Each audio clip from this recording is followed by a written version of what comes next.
Good afternoon, everyone. I am Audrey Burnett. Did you know, according to ASPCA pet statistics, that around 3.2 million pets are adopted from shelters each year?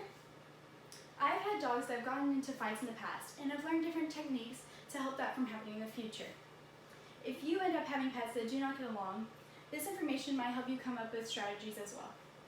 It is important to know the tactics for successfully introducing a new and already established pet to one another, as well as if introducing the pets doesn't work out, how to find the source of the problem, and how to develop strategies to allow your pets to coexist together. First, I'm going to start with tactics for successfully introducing a new and already established pet to one another. Research done by the Humane Society shows to take it slow. Don't assume your pets will get along automatically right away. They need time to interact with each other and get to know one another. It is very important to keep a close eye on them at all times when they're first being introduced. Make sure to look out for growling, snarling, or one standing over the other. Usually when one pet stands over the other, it's to assert their dominance. Typically this comes from the already established pet.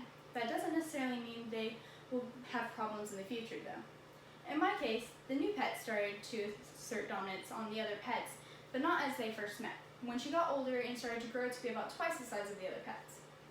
Now that we've introduced the pets, let's talk about what happens if the introduction didn't go well.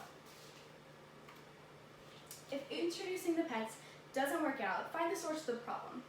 Deborah Horwitz, a veterinarian who specializes in dog behavior, says to start by comparing and contrasting the different variables between the fights and find the similarities that come from it.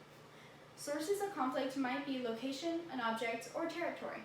The location could be a dog park or a certain area in a house. An object could be their favorite dog toy or over some dog food.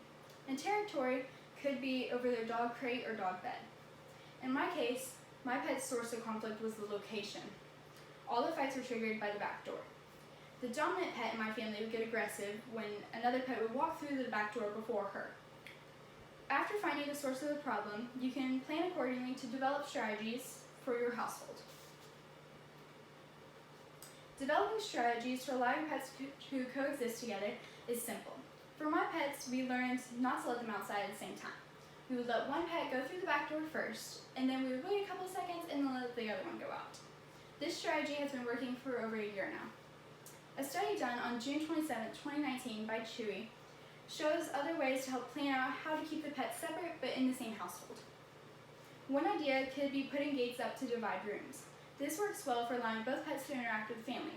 It also helps with jealousy because they're both getting the same amount of time together with you. If your pets can't be outside alone together, a great way is to plan an outside or bathroom schedule. For instance, if you can give your pet a set amount of time to go outside, and then you can switch and let the other pet have the same amount of time. When it comes to nighttime, you can consider one or all of them sleeping in a crate or a kennel at night.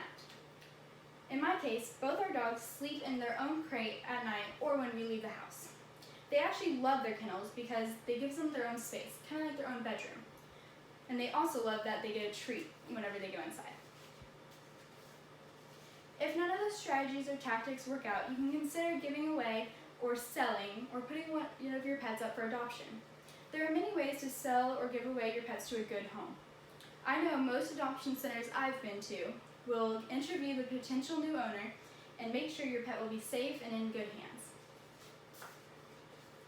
We've learned how to introduce a new pet to an already owned pet, how to identify the source of the problem if there is one, and how to strategize and plan to allow your pets to coexist with one another peacefully. Now you know why it's important to understand this information and these tips on introducing a pet to one another. Next time you're introducing a new and already established pet to one another, consider using this information. It might help you welcome home a new pet safely and successfully. Thank you.